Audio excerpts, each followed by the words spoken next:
Audio Jungle. Audio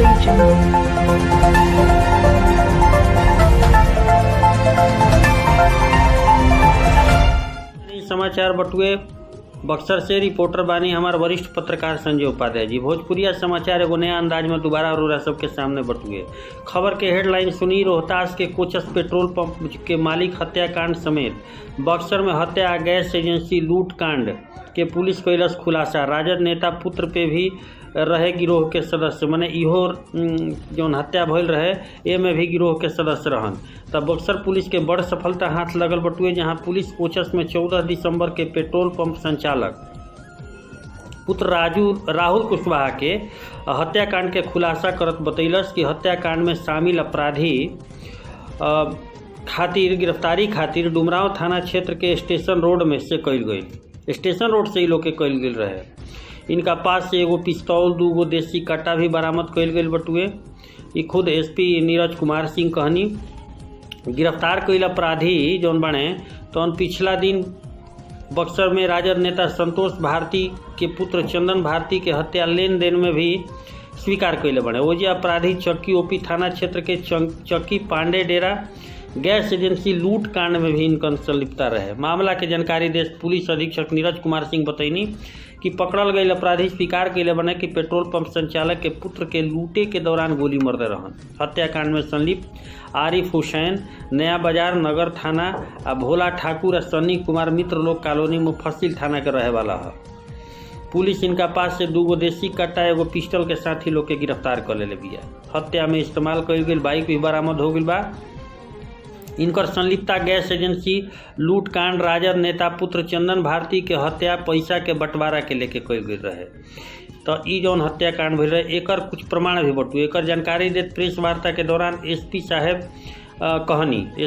कहनी कि डुमरांव अनुमंडल पुलिस पदाधिकारी के सिंह आ बक्सर DIU टीम एसपी साहब बतैनी कि आरिफ के गिरफ्तारी से पेट्रोल पंप संचालक के हत्या के राज खुलल। यह वारदात के अंजाम देवे में 6 गो अपराधी शामिल रहन। अन्य के गिरफ्तारी पुलिस करल अभी बाकी बटुए। पुलिस के बता दी कि कोचस पेट्रोल पंप संचालक पुत्र के हत्या, राजद नेता हत्याकांड सहित गैस एजेंसी लूट कांड जैसन कई कांड से पुलिस के किरकिरी होत रहे। ऐसन में ये अपराधी की गिरफ्तारी से पुलिस अब राहत के सांस ली। तो नीरज कुमार सिंह डुमरांव DSP DIU के टीम कड़ा मेहनत आ तत्परता के साथ लागल, जेकरा बाद पुलिस दूसरा एंगल पर काम करत रहे, लेकिन दूसरा एंगल पर काम करे के दौरान 3 गो एंगल पर सफलता हाथ लग गई। तब पुलिस अपराधी कितनो बड़ा होकर पुलिस के गिरबान से न बच सकल। पुलिस कहीं ना कहीं तत्परता के साथ इनका गिरफ्तार कइए ली, जेकर प्रमाण जेकर साक्ष्य रौरा सभे देखिए लेनी प्रमाण के तौर पे कि जौन पेट्रोल पंप हत्याकांड भइल खूब बवाल भइल रहे, खूब ई हाईलाइटेड मामला भइल रहे। एक बाद राजद नेता के भी हत्याकांड जौन भइल रहे, रोड जाम होके के धंधा लागल रहे। लेकिन जब से नीरज कुमार सिंह कप्तान बानी तत्परता के साथ अपन पदाधिकारियों के पुलिसन के लगैले बानी, तत्परता के साथ खुद एकरा के मॉनिटरिंग करतनी। तो जिला के कप्तान जब मॉनिटरिंग करे लगी तो अपराधी कितनो बड़ा होकर से बच ना सकेलन। तो बहुत बहुत धन्यवाद। और सब देखत रही भोजपुरिया समाचार। लाइक सब्सक्राइब शेयर करी।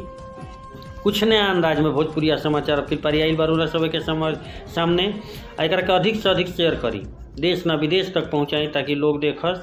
तो ई रिपोर्ट जौन रहल टुए हमारे वरिष्ठ पत्रकार संजय उपाध्याय जी के रहला। गोड़ लगातारी प्रणाम। पैसा लेके जा रहा था बैंक में जमा करने के लिए, जहाँ पे गोली मार के हत्या कर दिया गया। उसमें भी ये जो ईदानी है और पाली है जो पूर्व से 14 तारीख को उसने घटना का अंजाम दिया, 17 तारीख को यहाँ पे आके आत्मसमर्पण कर गया। जो तीसरा अभियुक्त जो आरिफ हुसैन है उसकी गिरफ्तारी हम लोगों ने इस कांड में किया है। आरिफ हुसैन ने पूरी घटनाक्रम को रोहतास पुलिस के समक्ष और हम लोगों के समक्ष में बताया है। रिकंस्ट्रक्ट हम लोगों ने PO किया, उस पर भी बताया है। जो तकनीकी अनुसंधान है उससे भी जो है इसकी पुष्टि हो गई कि आरिफ हुसैन, पाली और ईदानी जो मुख्य भूमिका में वहाँ पे थे। बगल से वहाँ के 2 लड़के जो है 2 और 3 लड़के वहाँ पे सपोर्ट कर रहे थे। उस घटना को अंजाम देने में। घटना का अंजाम देने के बाद ये पूरे का पूरा ग्रुप जो है बक्सर में आ गया। फिर से जो 2 लड़के थे वो भाग गए। ये लड़का कंटिन्यू यहाँ पर करते रहा और इसने जो है एक नया ग्रुप बना के जो है जनवरी की शुरुआत में ही कुछ घटना का अंजाम देने के फिराक में था, जिसको समय रहते हुए गिरफ्तार कर लिया। क्या बताया सर वहाँ के लिए क्यों हत्या की? पैसे लूटने के लिए रखते हैं। जिस तरह की बातें सामने आ रही है आई है, लग रहा है कि बड़ा गिरोह है। अब इसमें देखा जाए सब नए लड़के हैं। नए लड़के का कहने का मतलब है कि 18 से 25 साल के बीच के लड़के हैं। कभी किसी के निगाह में नहीं रहे हैं। पाली और ईरानीपुर में भी जेल गए हैं। उसके बाद जेल से बाहर निकलने के बाद ये अपने अन्य सदस्यों के साथ ऑर्गेनाइज कर लिए, जिसमें भोला श्रीवास्तव भी पहले जेल गया हुआ था, उसको हम लोगों ने जेल भेजा था। बुधन गया, उसको भी जेल हम लोगों ने भेजा था। जब इन लोगों के बात के क्रम में जब हम लोगों ने पुलिस रिमांड पे लिया, बात के क्रम में कड़ी से कड़ी जोड़ते हुए हम लोग गए, तो ये पूरा घटनाक्रम जो है कि हम लोगों के सामने आया कि ये पूर्व के जो है कि साथी अपराधकर्मी हैं, जो किसी कारण से पुलिस की निगाह इन पर नहीं पड़ी थी। जब अब ये मामला सामने आया है तो एक ही साथ जो है कि चक्की का मामला का उद्भेदन हुआ है, डुमरांव के 2 कांड का उद्भेदन हुआ है और साथ ही साथ आपका कोचस जैसे जघन अपराध हुए तो उसका भी उद्भेदन हुआ। ये सारे के सारे अपराधकर्मी जो आज गिरफ्तार हुए हैं और पूर्व में जो आत्मसमर्पण कर न्यायिक हिरासत में हैं, वो सब बक्सर के रहने वाले हैं। कोचस वाले घटना में कुछ वहाँ के भी लोग हैं जिनका नाम हम लोग अनुसंधान के कारण हम लोग नहीं ले रहे हैं, और भी कुछ सदस्य हैं जिनकी गिरफ्तारी अभी बाकी है।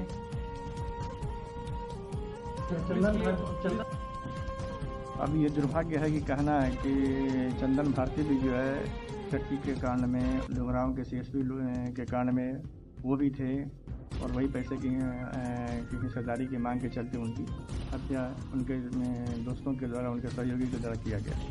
ये बात अब हम लोगों के पास एक साक्ष्य के रूप में भी है, तकनीकी साक्ष्य भी है, सारे साक्ष्य हम लोगों के पास मौजूद है। और जो कोचस में जो मोटरसाइकिल का इन लोगों ने प्रयोग किया था, पल्सर मोटरसाइकिल का, उसको भी पुलिस ने बरामद कर लिया।